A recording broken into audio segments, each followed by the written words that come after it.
Bienvenidos y bienvenidas a una edición más de Temas y Debates. Les saluda Ricardo Sosa. En esta oportunidad hacemos un balance de la seguridad pública y ciudadana durante el último trimestre del periodo de julio a septiembre del año 2000. Para ello hemos invitado al consultor internacional en temas de seguridad y política estratégica, Luis Enrique Contreras, a quien le damos la más cordial bienvenida. Gracias por aceptar la invitación, Luis. Y ya teníamos, desde el balance del primer año del gobierno en temas de seguridad, no habíamos podido reunirnos, pero ahora es una muy buena oportunidad. Gracias. Sí, no, gracias, Ricardo, por la invitación a tu programa. Y sí, aquí estamos para poder hacer un balance de forma general y también focalizado, pienso yo, porque se han dado unas salsas de violencia en ciertas zonas del país que vale la pena mencionarlo en el análisis. Bueno, Luis, luego del primer año de gobierno del presidente Bukele han surgido ya encuestas de opinión trimestrales. El tema de seguridad ocupa entre el 6º y el 9º lugar en las preferencias de la población. Esto indica por qué el tema de la seguridad no ha estado presente en las entrevistas de radio y televisión, más bien es en los temas políticos, los temas de las elecciones los que están cubriendo la agenda mediática, pero en este programa siempre tratamos de mantener un énfasis en la prevención y disuasión del delito. ¿Cuál es tu balance en términos generales del último trimestre en temas de seguridad pública y ciudadana en El Salvador? Sí, definitivamente, según los datos de la mesa técnica que se tiene actualmente de parte del gobierno, está la PNC, Medicina Legal. En cuanto a la violencia homicida, inclusive el ministro de Justicia, Rogelio Rivas, brindaba un dato interesante en un programa de televisión muy por la mañana, en cuanto a, se ha logrado disminuir casi el 50% de la violencia homicida, un 40 y tanto de las extorsiones, y él mencionaba cómo se le va a hacer énfasis a ese flagelo delincuencial que aqueja a muchísimos negocios, a muchísimas personas.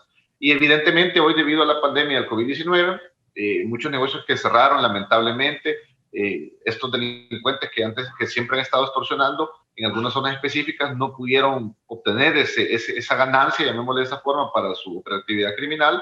Ahora lo están haciendo con más ahínco, y por eso el ministro daba unas declaraciones hoy por la mañana interesantes, que le van a apostar mucho a tratar de neutralizar y posteriormente eliminar ese flagelo.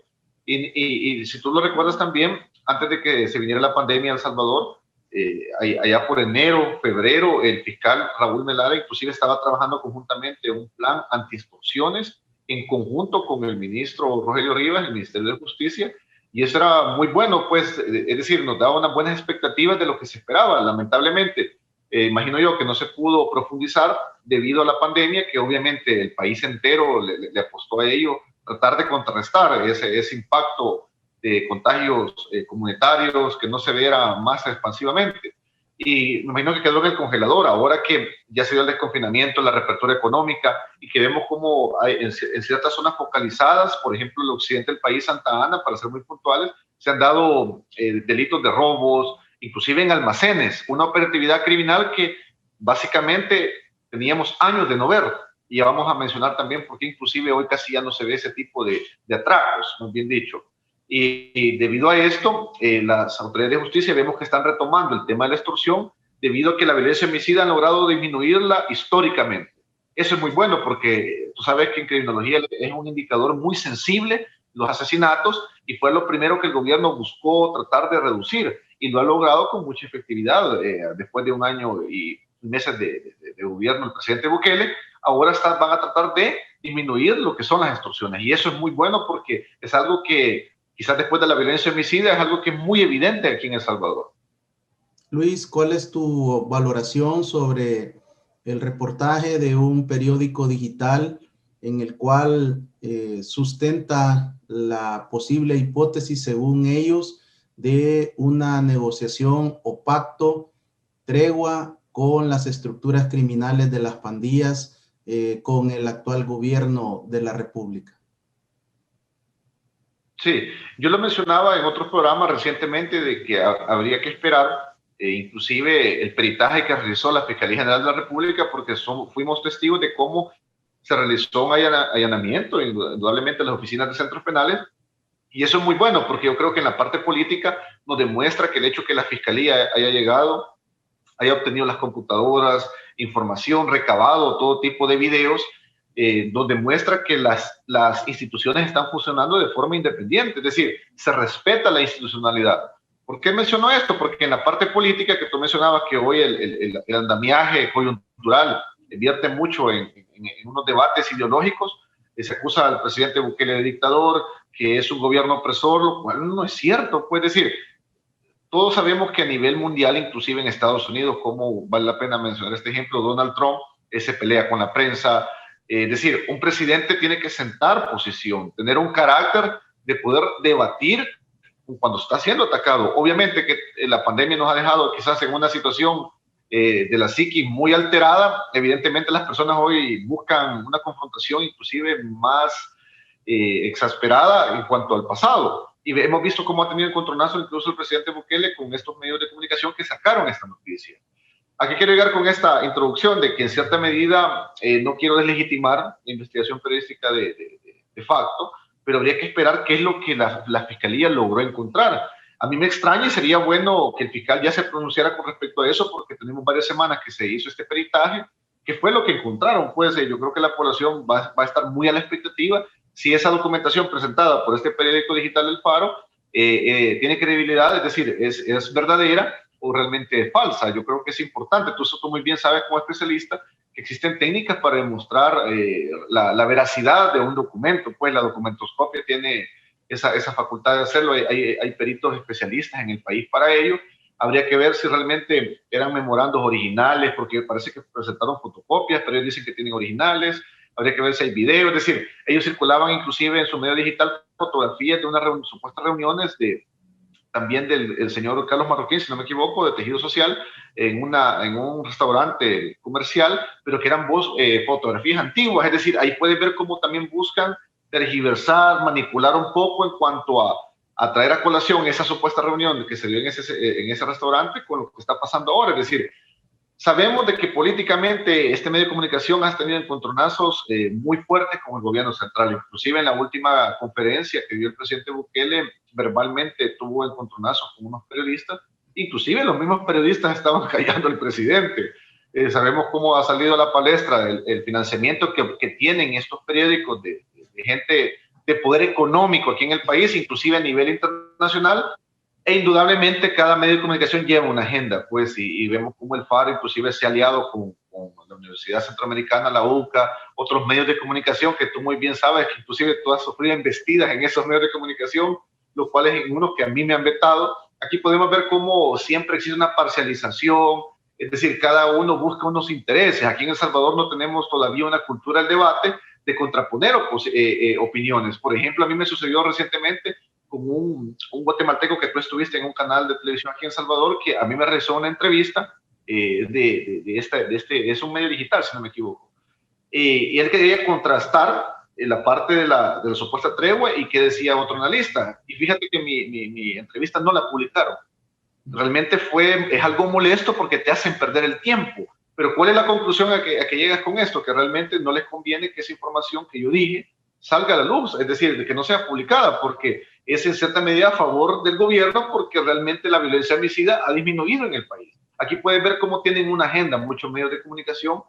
Esperemos, fuera lamentable que la del Faro fuera así. Yo creo que la Fiscalía va a jugar un papel, bueno, lo está jugando, un papel preponderante para determinar el hallazgo encontrado en el peritaje.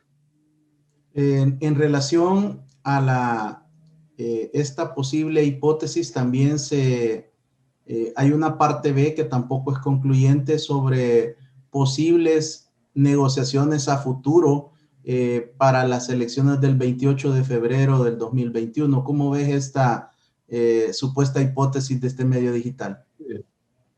Sí, es importante mencionar lo que como ya se tuvo lamentablemente antecedentes de esto, con Mauricio Funes, Salvador Sánchez Serén, exministros de seguridad del FMLN, como Benito Lara, que se les vincula a negociaciones con pandillas. El argumento que está utilizando la oposición política es el gobierno está actualmente negociando con pandillas debido a que ellos lo hicieron en su momento e inclusive fue nefasto para el país. Ya lo he mencionado reiteradas veces de cómo eso fortaleció el músculo criminal al darles un poder político a esos delincuentes, que son terroristas ya catalogados en la ley salvadoreña. Y a esto quiero llegar con el aspecto de que la oposición necesita una argumentación debido a su atomización electoral que está teniendo actualmente. Vimos la encuesta, la última de la Francisco Gaviria, de cómo increíblemente, si las elecciones fueran ahora, vemos como una aplastante derrota de todos los partidos políticos tradicionales, Arena, FMLN, PDC, PCN, y los partidos nuevos que parece que es ínfimo el apoyo que tienen, es decir, no llegan a unos ni al 1.5%. Realmente sería una victoria aplastante de nuevas ideas, inclusive Gana se oxigena mucho de esta victoria y eso en cierta medida los tiene un poco inestables, pues, y es entendible que la oposición siempre va a buscar argumentos y a esto pueden agregarle argucias, artimañas para tratar de delegitimar una labor en seguridad pública que ha sido inclusive a nivel internacional como un modelo a seguir, a tal grado que Guatemala lo quiso replicar en su momento con el presidente Yamatei. Tuvimos esta semana un webinar que tú estuviste presente también con el doctor Edmond Mulet, quien fue secretario adjunto de las Naciones Unidas, en lo cual él mencionaba de cómo en Guatemala hasta los brotes de delincuencia son muy grandes y qué lamentable, decía el doctor Mulet, de cómo no se está aprovechando la realidad de El Salvador de seguridad pública para tratar de replicarla a nivel del Triángulo Norte, inclusive en Honduras, porque sabemos que a nivel geopolítico también a Estados Unidos le conviene que en el Triángulo Norte la seguridad pública se mantenga eficiente, pues porque se evita una migración masiva, como lo fueron las caravanas migrantes, que en su momento Donald Trump mencionó de que iba a cortar ayuda económica al Triángulo Norte si no se lograba erradicar ese flagelo. Y sin seguridad pública, obviamente los salvadoreños van a seguir migrando. A eso agreguémosle la crisis sanitaria del COVID-19, que como efecto concomitante ha traído una crisis económica para muchas familias.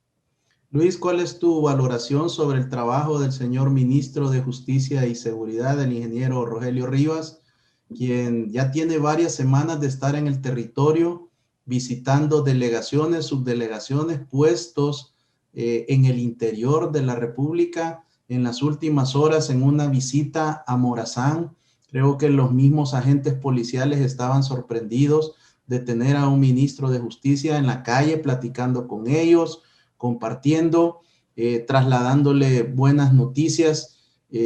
¿A qué se debe, en tu opinión, este cambio de actuación de un ministro de Justicia territorial junto a los policías, brindándoles el apoyo y, por supuesto, consiguiéndole los recursos para su bienestar policial?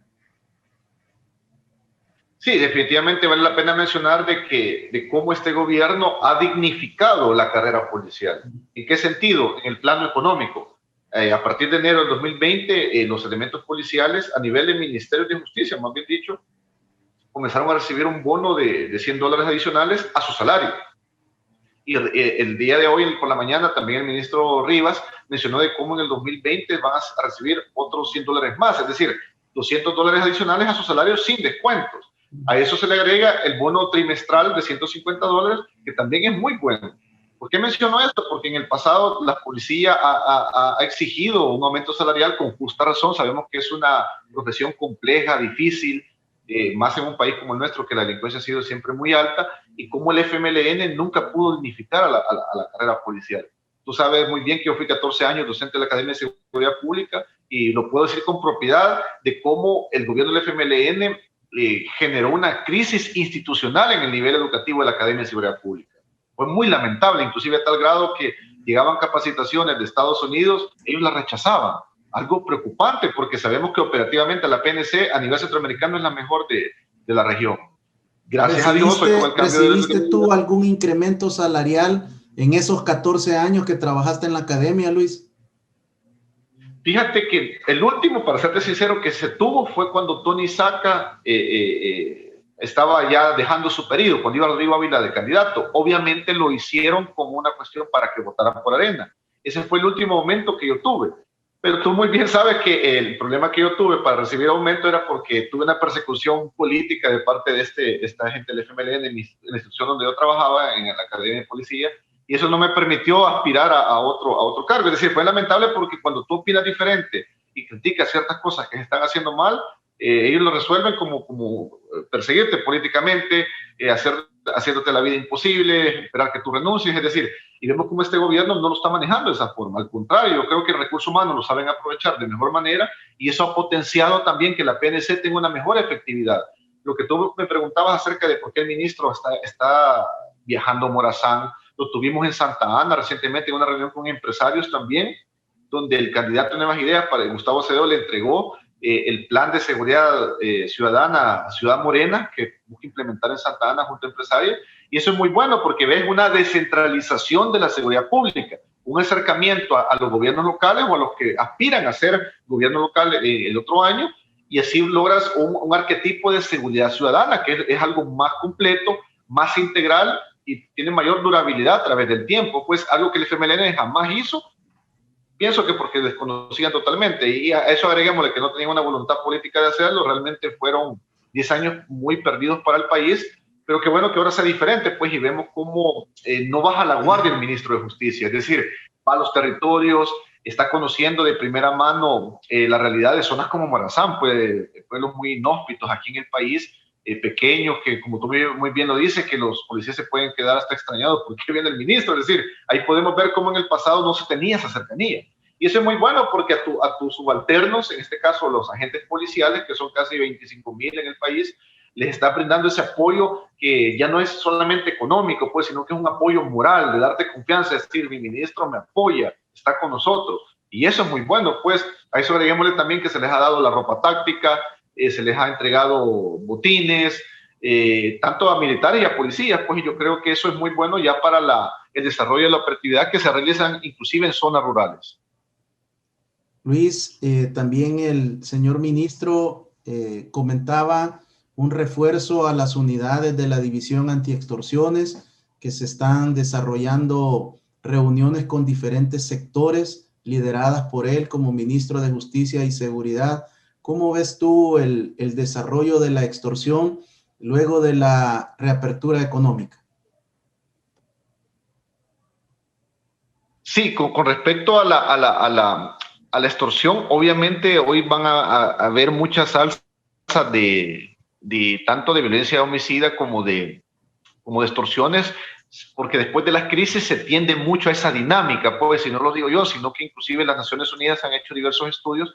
Uno de ellos es, por ejemplo, Human Rights, como en su momento, después del terremoto en Haití, en el 2010 se dieron en ciertos lugares grupos pandilleriles, células de pandillas, y tuvieron que intervenir las Naciones Unidas. Cuando se dio el terremoto también en Chile se exacerbó la delincuencia común, el delito de oportunidad, hurtos. Aquí en El Salvador en el 2001 también se dieron secuestros express, robos. Vemos cómo en Santa Ana se metieron a un atraco, realizaron un atraco en una tienda de electrodomésticos, golpearon a los empleados, robaron dinero. Vemos cómo están asesinando personas en Santa Ana. El sector transporte ya se está quejando que no los dejan ingresar, y esto es un efecto también de la crisis que se vivió en el país, cuando todavía tenemos esta pandemia un poco más controlada, pero que económicamente golpeó inclusive a los mismos delincuentes que estaban acostumbrados a nutrirse de la extorsión, de un dinero fácil, donde todavía el plan control territorial todavía no ha incursionado. Recordemos que son hacer un poco más de 20 municipios los cuales se han seleccionado. Es lógico que en menos de un año no se van a lograr expandir a todos los municipios, Ricardo, tú muy bien lo sabes como especialista, sino que esto es paulatinamente, es decir, lleva tiempo. Inclusive yo me atrevería a decir, no sé si tú piensas lo mismo, que en 5 años va a ser muy difícil lograr abarcar todo el país, pues, a menos que se tenga un apoyo económico fuerte y también de parte de la Asamblea Legislativa en no entrampar los préstamos que se aprueban para la seguridad. Sino que los modelos de seguridad ciudadana tienden a necesitar más tiempo, de 10 a 15 años, para lograr verse más robustos y que la comunidad inclusive se vea involucrada para la prevención social de la violencia, que es muy esencial y que en el pasado nunca se le apostó. Por ejemplo, cuando la policía comunitaria se implementó en el país, el FMLN la trajo a El Salvador, muchos no la lograron asimilar. ¿Por qué? no es que no le explicaran bien, sino que tú muy bien lo sabes, Ricardo, que para implementar prevención social de la violencia, primero tiene que estar ese lugar recuperado totalmente.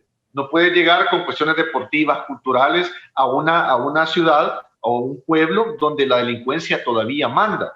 Eso sucedía con la policía rural. Te cuento una anécdota. En un municipio específico, acá, no sé si fue en Villasuchi, llega a la policía comunitaria, iban a poner danza con la comunidad y prohibieron que karate no se diera, porque sabían que eso empoderaba a los jóvenes, aprendían a pelear, es decir, era como una amenaza para los pandilleros, me doy a entender, es decir, ellos controlaban el territorio, es decir, ellos ponían el guión de qué es lo que se iba a implementar en policía comunitaria, era totalmente absurdo. Por eso es importante lo que se está haciendo con el actual gobierno de recuperar primero los territorios para posteriormente lograr que la comunidad se involucre para la prevención social de la violencia con jóvenes en riesgo.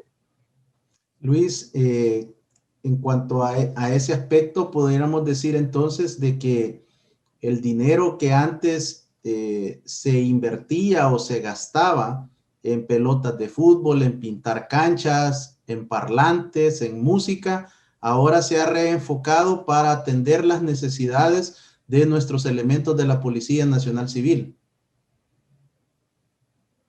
Básicamente es un equilibrio, Ricardo, porque no quiere decir que no se va a recuperar con la prevención social posteriormente. Inclusive el plan control territorial, así lo ha explicado el ministro de Justicia, lleva esa fase también de recuperación, de oportunidades, que obviamente es una inversión de mayor envergadura, pero también era imprescindible dignificar al policía. ¿Cómo era posible que anduvieran patrullando con botas en mal estado?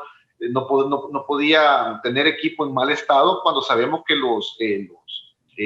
a veces habían emboscadas de pandillas. Tú muy bien llevas esos datos también, cómo ha disminuido inclusive los ataques a patrullas policiales, y en el pasado era algo bastante recurrente. Es decir, pasaba de forma más seguida, y si tenías ropa en mal estado, un ejemplo, el calzado, armas en mal estado, sin munición, ¿cómo ibas a repeler esos ataques? Es decir, es muy importante nutrir a la policía, a la Fuerza Armada, que también se le ha hecho con cascos tácticos, chalecos tácticos de buena calidad. No vas a buscar lo más barato como hacía el gobierno del FMLN. Ellos te daban esa directriz que se tenía que comprar lo más barato. Es decir, no puedes comprar algo barato en mal estado, es un ahorro mal enfocado. ¿Por qué? Porque yo que soy especialista en armas, te lo puedo mencionar con propiedad también, de que necesitas inclusive una ropa especial para buscar cobertura, y cuando se da el adiestramiento en armas de fuego, por ejemplo, la ropa táctica tiene esa cualidad de mayor durabilidad. Cuando los policías hacen arrastre, el famoso rodito que se hacen en las prácticas de tiro táctico, no puedes andar con pantalones que te los va a hacer cualquier persona, que se te van a romper. Es decir, cosas tan sencillas, tan básicas, que a la larga te pueden pasar factura en un enfrentamiento, Ricardo. Son cosas que a veces la población ignora. Yo recuerdo, hay un candidato de Arena, por cierto, que criticaba las compras de la ropa, porque era alto el costo y que se podía haber comprado más barato. Es decir, muchos opinan sin saber, y ese es el problema, pues, porque sabemos que esta ropa es específica para ello. Es como cuando vas a pescar, hay una ropa hasta especial para eso. Es decir, hay que hablar con conocimiento de causa para entender por qué a veces de ciertas compras, y por qué hay que priorizar también que la policía, más que todo también los elementos que son operativos como los agentes, logren poder tener lo necesario para poder realizar su labor. También vale mencionar que te has dado cuenta que la Academia de Seguridad Pública ya está promoviendo la licenciatura en Ciencias Políticas. Eso es muy bueno, porque vemos una profesionalización mayor de los futuros policías, es decir, una mayor preparación en todos los ámbitos, tanto en materias teóricas como prácticas, pues, y eso es muy bueno porque estamos ya poniéndonos al nivel de otros países que tienen ese nivel de educación superior de forma policial.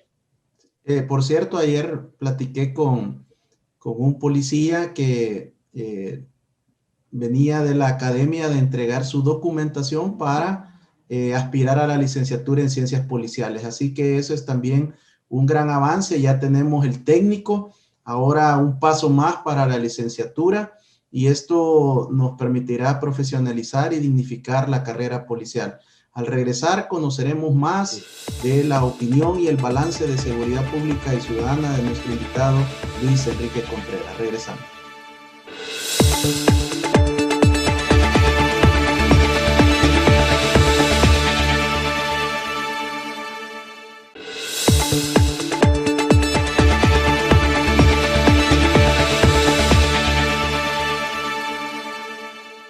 Gracias por continuar con temas y debates. Usted puede sintonizar este programa de lunes a viernes de 7 a 8 de la noche y su diferido de 1 a 2 de la tarde. Puede revisar los programas a través de nuestras multiplataformas en redes sociales. En esta oportunidad, conversando y haciendo un balance trimestral de la seguridad pública y ciudadana con Luis Enrique Contreras, especialista en temas de seguridad y de política estratégica. Luis, ¿qué es lo que está sucediendo en Santa Ana? Tú eres un santaneco de corazón, estás involucrado en diferentes actividades empresariales de consultoría, diferentes asociaciones y comités de apoyo, has velado por exponer las debilidades y la caída del municipio de Santa Ana en temas de diferente índole. Realmente Santa Ana es muy lamentable la condición en la que se encuentra, calles inundadas, basura, desorden, impera el caos. Ahí cada ciudadano hace lo que mejor le parece. Una serie de infraestructura que ha construido la alcaldía sin mayor sentido, sin mayor técnica, afectando todo ambiente de prevención de delito y de crimen.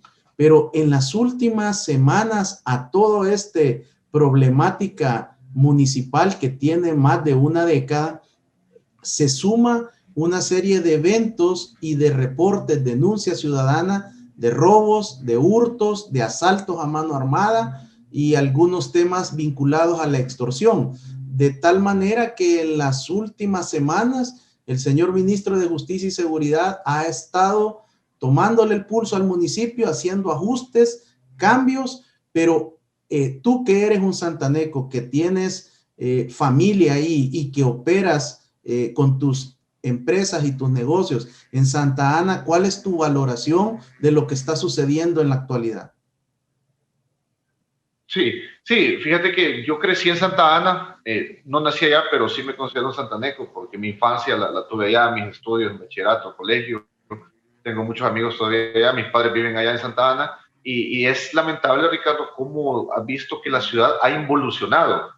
Es lamentable cómo en un pasado se tenían cuestiones culturales, mayor seguridad, orden.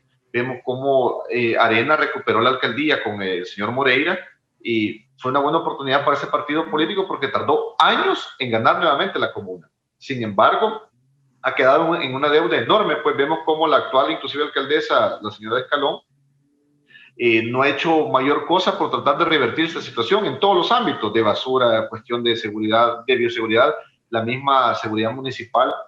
El CAN no ordena las ventas, es un desorden total. Puedes ver Metrocentro cómo está ya plagado de ventas en las afueras. Ves también, acaban de inaugurar Walmart en Santa Ana, ves ya ventas afuera. Para la gente que desconoce esto, tú si eres especialista, tiene que ver mucho con la criminología ambiental. Tú muy bien lo sabes, de cuando se genera ese tipo de ambientación negativa en cuanto a venta informal, son focos de delincuencia. Y aquí no se va originando todo esto, a veces hasta narcomenudeo, pues eso ha pasado en muchas ciudades a nivel latinoamericano. Vemos cómo la alcaldesa, inclusive para tratar de buscar de forma improvisada a los vendedores dónde ponerlos mientras construye el parque que está costando una millonada, parece que 1 millón y fracción, dijo ella, que iba a costar, al igual que una parada de buses que está altamente sobrevalorada. Construyó unas galeras sin permiso del BNT. Eso es interesante mencionarlo porque vemos cómo de forma improvisada y arbitraria construyeron la galera. ¿A qué quiero llegar con esto también? Que la galera te genera todavía impedimento del acceso al centro histórico. No pueden pasar vehículos, casi no puedes caminar. Vuelves a generar ese foco de violencia, es decir, hacen las cosas, me imagino yo, sin algún estudio técnico de especialistas.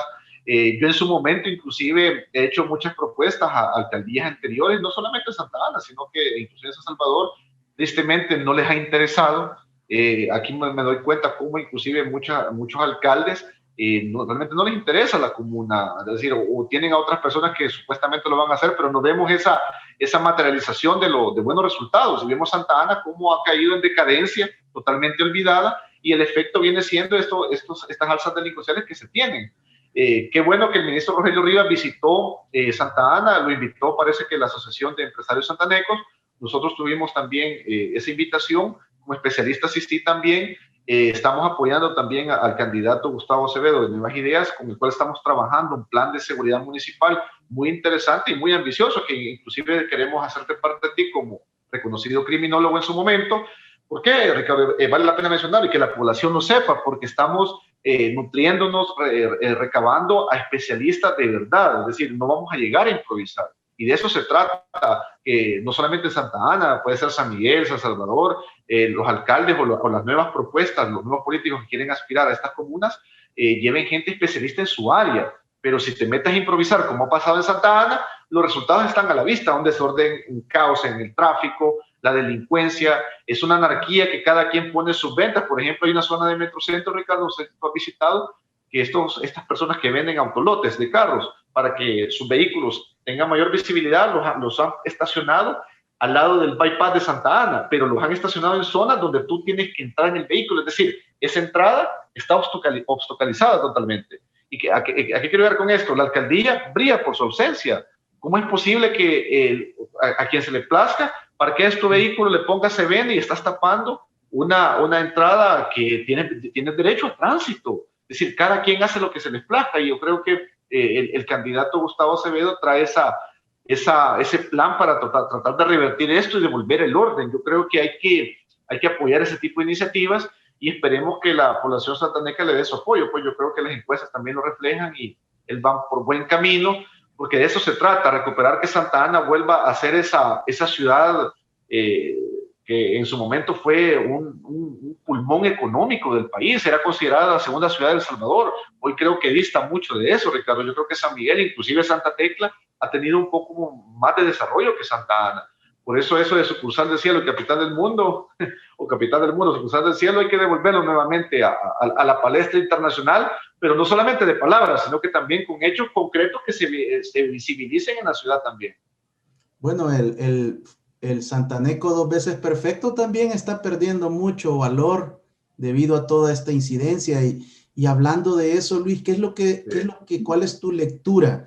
Es que estas bandas delincuenciales se han reactivado aprovechando todo este caos que tú nos informas de la ciudad, porque este robo a mano armada, a lo rápido y furioso,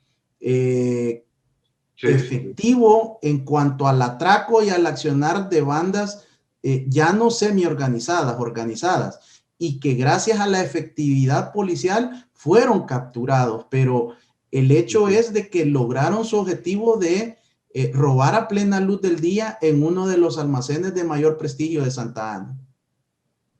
Sí, indudablemente, como tú muy bien lo dices, ya realizaron un atraco a plena luz del día, porque parece que a tempranas horas de la mañana.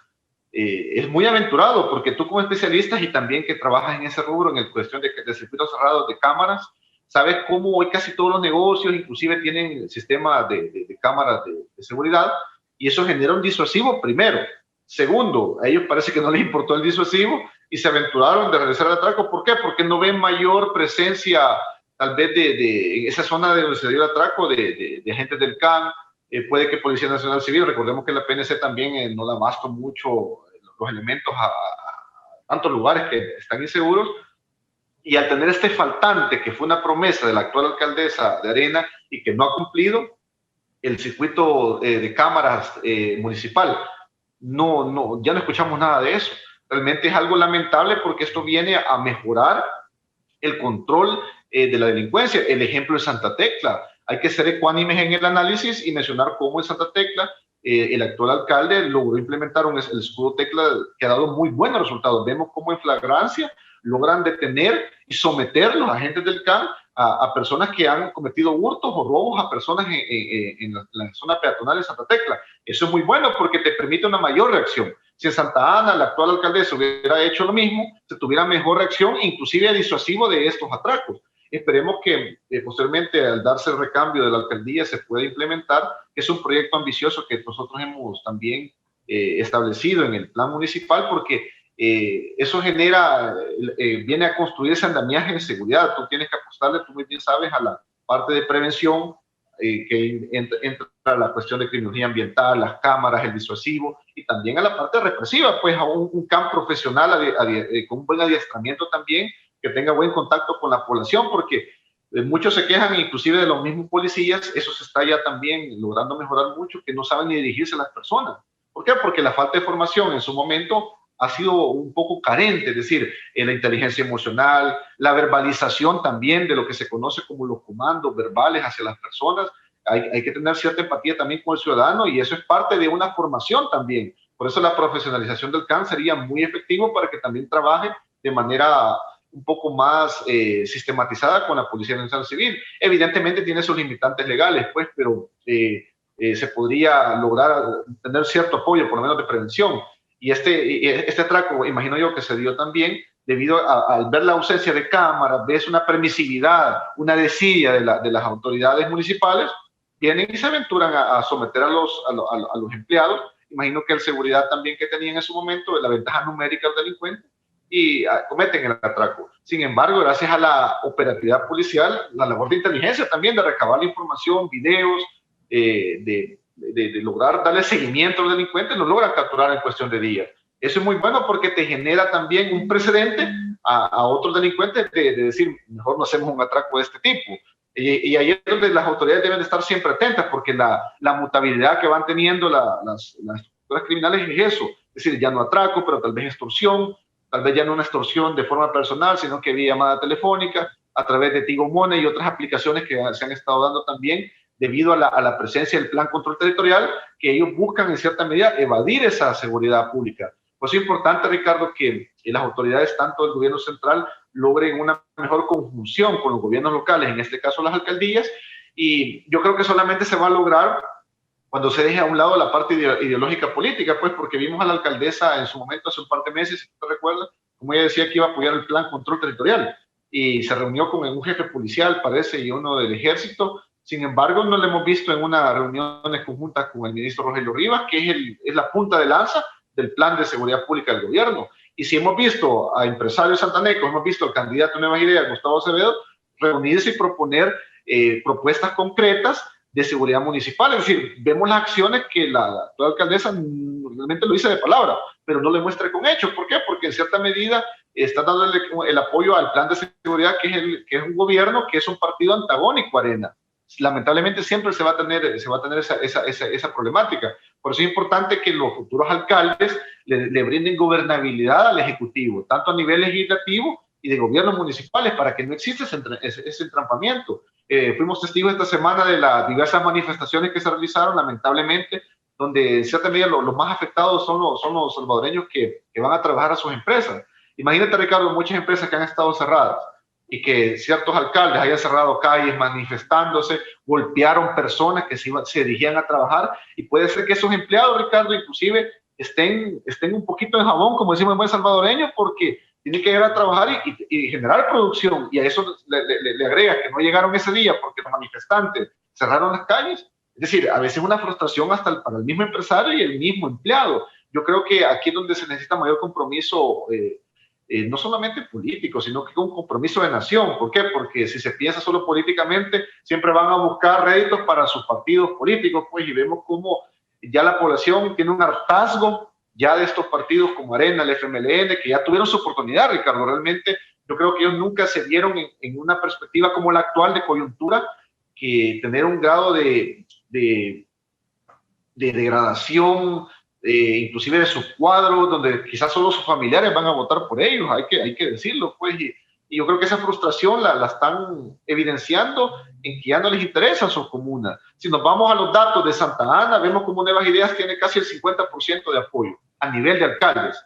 En segundo lugar aparece Gana, con el 10%, es decir, que la actual alcaldesa del Partido de Arena aparece en un pírrico tercer lugar con un 5% de aceptación. Es decir, dudo muchísimo que logre revertir eso en cuestión de meses. No está haciendo nada por mejorar, eso es uno. Vimos también ya esto es la parte política, tal vez no de seguridad, vimos la falsedad que realizaron en cuanto a su elección de diputados y alcaldes, donde la actual alcaldesa no tuvo mayor, es decir, no tuvo un contrincante de quién iba a ser el candidato alcalde. Es decir, siguen con esa dinámica de poner de dedo a las personas, en lugar de tener una renovación política. Vimos a Nuevas Ideas. Vale la pena mencionar también que yo no pertenezco a ningún partido político, sino que como analiza, tú muy bien sabes que debemos de analizar todos los factores que se dan en el espectro político, vimos como Nuevas Ideas se diferenció de los otros partidos políticos al hacer una votación interna inclusive de sus propios concejales. Algo interesante porque los candidatos a alcalde no llevan a concejales que él los haya elegido, sino que por los cuales la gente votó. Vemos una mejor democracia inclusive a nivel interno, una renovación, vemos gente joven, y eso es muy bueno. Yo creo que muchas personas de Arena, el FMLN, PDC, no han comprendido eso y no le están dando espacio al nuevo liderazgo. Vimos a Arena como en su momento, hace 3 años, lo hizo. Vimos a Milena Mayorga, Felisa Cristales, diputados nuevos. Sin embargo, vimos cómo en el proceso los comenzaron a vetar, los comenzaron a descartar a tal grado que Milena Mayorga tuvo que renunciar. A Felisa Cristales no le permitieron correr nuevamente como diputada. Ahí podemos ver que la superestructura ideológica política es la que impera en los partidos tradicionales, no la capacidad, no tu libertad de opinión, es decir, no se tiene un pensamiento libérrimo, sino que tienes que estar siempre acorde a lo que la cúpula partidaria te va a decir. Y eso es lamentable. Yo creo que hay que tener cierta diferenciación en cuanto a eso, pues, y discrepar de ciertas cosas. No puedes estar de acuerdo en todo tampoco. Luis, estos cambios definitivamente tienen que ver mucho con reformas a lo que es el tema de los cuerpos de agentes municipales. Ya se probaron de diferentes maneras, pero es un desperdicio de recursos tener tanta fuerza operativa para estar cuidando estatuas y el perímetro de los mercados. Tiene que haber una reforma para poder acompañar y brindarle un auxilio en tareas también a la Policía Nacional Civil y que salgan los consejos, estos cuerpos de agentes municipales de su zona cómoda. Y por otra parte también otro aspecto que no es un secreto es la ilegalidad en la que operan muchos cuerpos de agentes municipales que no están inscritos ante la Policía Nacional Civil. Así que creo que son de los retos, de los desafíos que también tienen los cuerpos de agentes municipales. Pero también, Luis, ¿qué es lo que sucede con la autoridad policial en Santa Ana? El municipio tenía un excelente rendimiento bajo la dirección del comisionado Omar García Funes, Douglas Omar García Funes, quien fue ascendido a subdirector de áreas especializadas. Con la caída de él, al parecer, pues también la persona que asume el mando no logra sostener y mejorar la situación de la seguridad pública en Santa Ana. ¿Qué pasa con los jefes actuales de territorio? ¿Se mantienen? ¿Has escuchado tú si los van a cambiar? ¿Qué acciones está tomando el señor ministro de Justicia y Seguridad en esa dirección? Sí, fíjate que vale mucho mencionar también de que después de la visita del ministro Rogelio Rivas, se ha establecido una mesa de seguridad ciudadana en Santa Ana, que la está presidiendo Gobernación. El actual gobernador, el señor Monzón, él está comandando, se ha invitado al sector empresarial, inclusive a la misma alcaldía, a pesar de ser de un partido opositor, se le ha invitado porque se trata de generar país, de beneficiar a la comunidad occidental, en este caso Santa Ana. También se invitó al candidato Nuevas Ideas, Gustavo Acevedo, porque él es un reconocido empresario de Santa Ana, donde nosotros lo estamos apoyando en el plan de seguridad ciudadana. Es decir, aquí donde se deben de articular y confabular todas las propuestas para tratar de mejorar esto. Los jefes policiales también están asistiendo y ahí hemos tenido acercamiento con ellos. Yo lo que he escuchado que iban a haber ciertos movimientos en algunas jefaturas, a lo mejor será por lo que tú mencionas. Recordemos que eso no es nuevo nunca y siempre va a ser esa dinámica. Todos sabemos que los comisionados, los jefes de delegación inclusive de especialidades tienden a ser puestos temporales, es decir, son removidos, cambiados para mejorar la operatividad. Muchas veces por cuestión de seguridad estratégica también son removidos. No quiere decir que siempre porque estén haciendo un mal trabajo van a ser cambiados de lugar, sino que también a veces por seguridad de ellos y sus familias. Habría que esperar. Yo creo que estos cambios van a venir a oxigenar y a mejorar esperemos que mejore la operatividad policial en Santa Ana, porque ya son lamentables. Ha circulado videos esta semana donde le dispararon a unas personas en la zona de la Escuela Guatemala, y yo creo que debido a eso creo que se está poniendo atención. Pero hay que destacar esto, Ricardo, esta mesa de trabajo de seguridad que está presidiendo el señor Monzón es importantísimo, porque vemos cómo en el pasado los gobernadores ni nos acordábamos que existían. Es más, yo no recuerdo a los gobernadores de Santa Ana en su momento. Ahora vemos como el actual presidente Bukele les ha dado mayor preponderancia, mayor margen de acción, en el cual yo jamás había visto gobernador que presidiera una mesa de seguridad y llamara a involucrarse a sectores interesados por el municipio, en este caso Santa Ana. Y eso es muy bueno. Tuvimos, me acuerdo en la primera reunión, llegaron gente de ganadería en Santa Ana, sector ganadero, llegaron del transporte, gente de comercio informal, es decir, no es que sea exclusivo tampoco de grandes empresarios, porque la extorsión, la delincuencia nos afecta a todos por igual. La diferencia es de que el delito de oportunidad te puede afectar, ya sea en un autobús, saliendo del supermercado, en un parqueo. Otras personas son más vulnerables que otras. Es decir, por eso es importante hacerle un frente común y que todos los sectores económicos aportemos a ello. Yo como especialista en seguridad también estoy trabajando en ese plan. Fuera bueno que en algún momento tal vez pudieras tú asistir hasta Santa Ana, nos podemos poner hasta de acuerdo porque tu conocimiento nos aportaría bastante, porque se trata de eso, de buscar especialistas que incursionen y se metan en esto de lleno, ya dejar de improvisar como lo han hecho los gobiernos del pasado. Yo creo que eso ha sido lamentable, que muchas veces solo por compadrazgo, por cuotas políticas, colocan a gente que tal vez no tiene poco conocimiento del tema y vemos los resultados a la fecha, pues cuando todavía no estaba este gobierno, violencia homicida alta, bueno, secuestro express que todavía se da en ciertas zonas, pero ahora vemos una gran diferencia, inclusive los feminicidios han disminuido y de eso se trata, que inclusive a nivel de gobiernos locales se pueda potenciar también el plan control territorial para dejar un poco, quitarle un poco el peso al Ejecutivo y que sean los gobiernos locales, en este caso las alcaldías, que también sean baluartes importantes de sostenibilidad para dicho plan. Qué interesante sería, Ricardo, que Santa Ana, Santa Tecla, San Salvador, San Miguel, que son de las ciudades más importantes del país, lograran conjuntarse sistemáticamente y articuladamente en ese andamiaje de seguridad que fortalezca el plan control territorial y de ahí tener una derivación allá a ciudades pequeñas o como Metapán, Chalchuapa en Occidente, es decir, eso sería importante, pero si el cambio político partidario no se da en estas ciudades, va a ser muy difícil porque sabemos cómo los partidos políticos de oposición entrampan constantemente al gobierno central. Quiero agradecerte, Luis, todo este análisis y balance específico de la ciudad de Santa Ana, porque tú sabes la gran audiencia que tiene nuestro canal y nuestro canal hermano en el departamento y en el municipio de Santa Ana, y hemos recibido una cantidad de comentarios y llamadas a nuestro estudio principal, pidiendo y solicitando que hiciéramos algo para exponer la problemática y la crisis que se vive en el municipio de Santa Ana. Finalmente, Luis, quiero conocer, hemos entrado al último trimestre del año, que siempre ha sido característico del incremento de la actividad comercial, luego de todavía la etapa que se vive de la pandemia del COVID-19.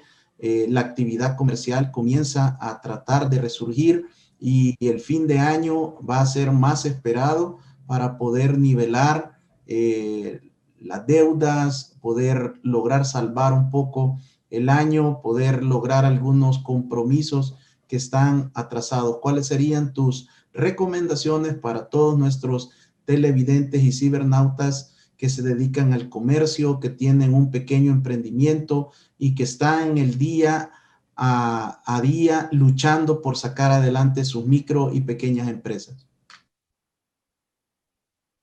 Sí, indudablemente el delito común se exacerba mucho, aumenta en fin de año por los aguinaldos, bonificaciones.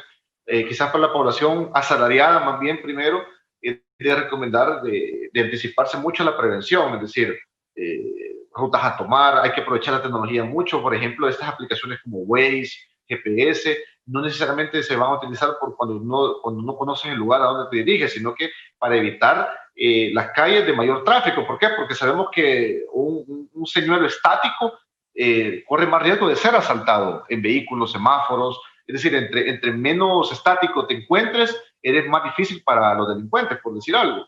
Los negocios también, invertir en cámaras de seguridad, yo creo que es importante, tú muy bien lo sabes, como genera un disuasivo. Cuando son extorsionados, se invita a denunciar, las autoridades lo hacen, la Fiscalía dirige una campaña invitando a denunciar esto.